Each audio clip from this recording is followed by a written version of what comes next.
So, let us live up to that courage. We now invite Piu Piu to share our story.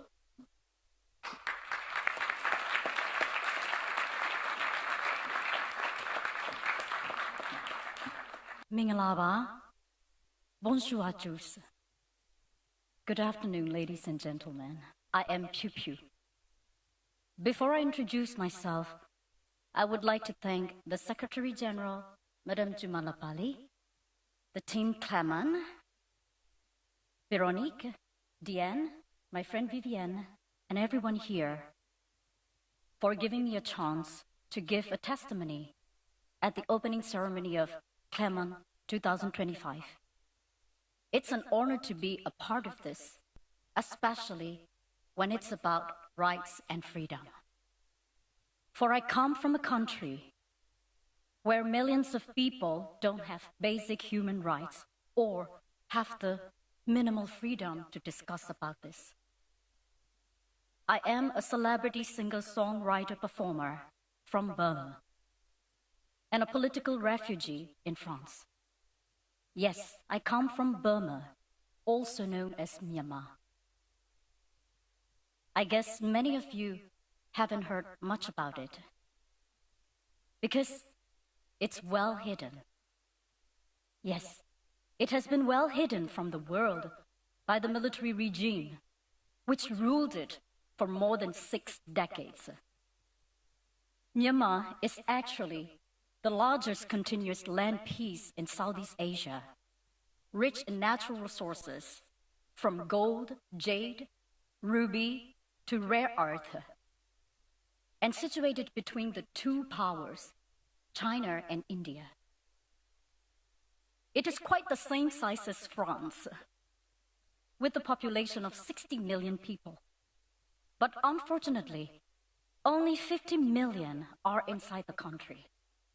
The rest, 10 million, are displaced outside due to the long history of civil war, political unrest, violations of human rights, lack of freedom, and different kinds of oppression caused by the military rule. And I am one of these 10 million. How did a Burmese celebrity artist end up as a refugee in France?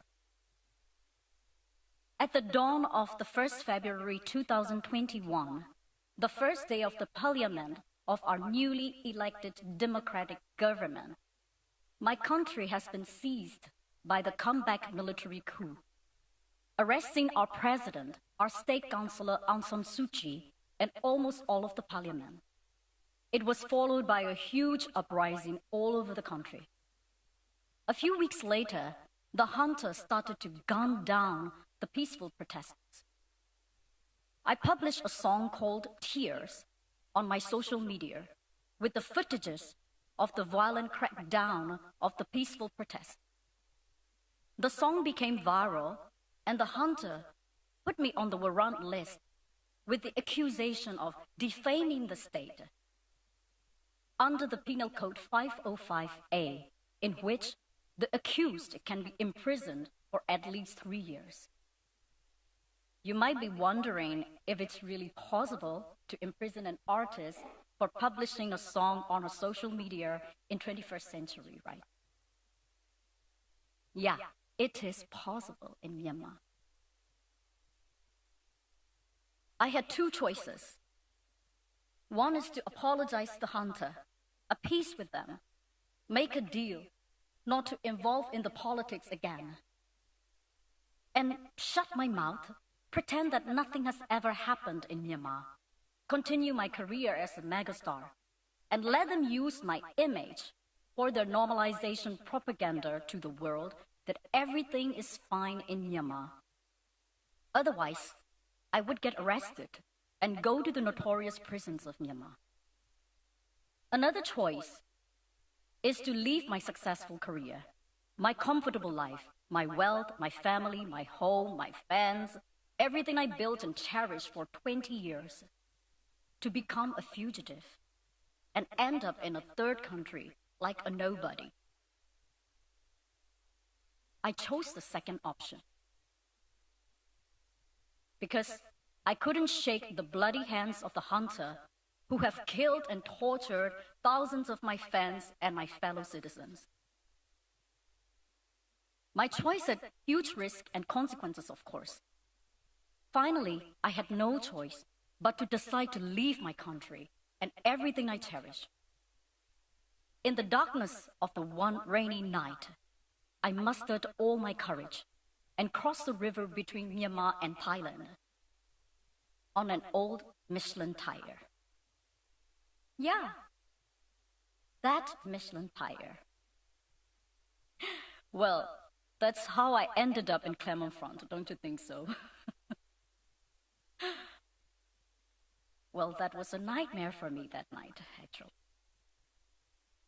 Then I hid in Thailand for a few more months until I received protection from France. But not everyone was that fortunate.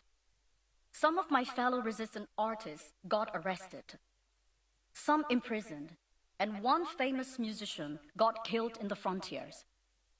And one famous hip-hop artist, who is also the member of the parliament, got a capital punishment, and he got executed in prison. That execution was the first in 30 years of our history. And now you might be wondering, what's happening now in Myanmar 4 years after the coup? Well, the cruelty of the regime is becoming more severe each day, although the plight of my country and my people has unfortunately become less visible in the world's news lately. The military junta is killing its own people.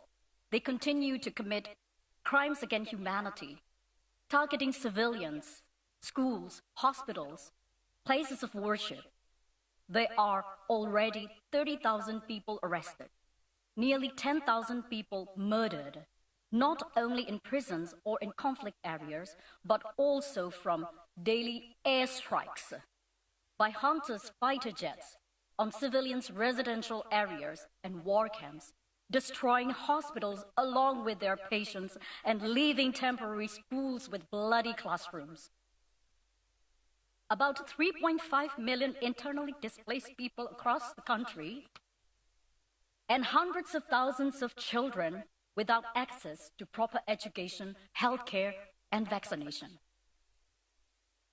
Last year, the junta activated the conscription law and started to kidnap even the minors, just to use them as human shields in the battlefields. Majority of the people in Myanmar barely get 4.5 hours of electricity a day and hardly making a living under poverty, pressure, and scrutiny. Under the junta's 4 years' reign, Myanmar has become world's #1 in drug dealing, and host of cyber fraud scam centers in Southeast Asia, as you all could see in the news lately. And the junta is preparing an election at the end of this year, which is nothing but a political trap to legitimize the atrocity and the crimes against humanity they committed over the past 4 years. But people of Myanmar have decided to fight back and form People's Defense Army since September 2021. They had to resort to armed revolution, sadly, to regain freedom, justice, and democracy that they truly deserve. People from all walks of life, university students, teachers, lawyers, doctors, engineers, artists, bankers, farmers, etc., join in the resistance army. They have given up their dreams, their futures, their careers, their families. When I see the crowd here today, you remind me of hundreds of thousands of young people, as young as 17 and 18 like you, fighting in the jungles of Myanmar to get back their basic rights. People like us, who are scattered and displaced around the world, also participate in the revolution in different ways, like what I'm doing right now, speaking out about our country and helping the war victims with humanitarian aids.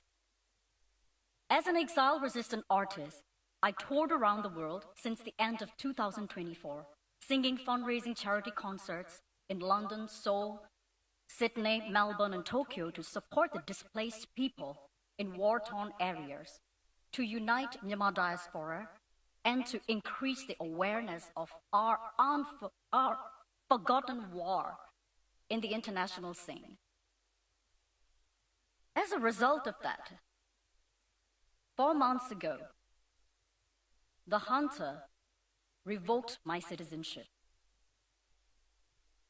Now I'm not only a nobody, I have no nationality and no citizenship anymore. But that's not gonna stop me. I will continue my fight. I will continue to speak out the truth to raise awareness of our forgotten country and our forgotten war. I will continue to do whatever I can. This chance of my 10 minutes testimony here means so much to me and to my people of Myanmar. Your presence, especially that of young people here, encourages us, and your attention ensures us that we are seen, we are heard, we are recognized, and that we are not forgotten. And I hope one day the peace and justice would return to my country. Thank you very much. Have a wonderful day.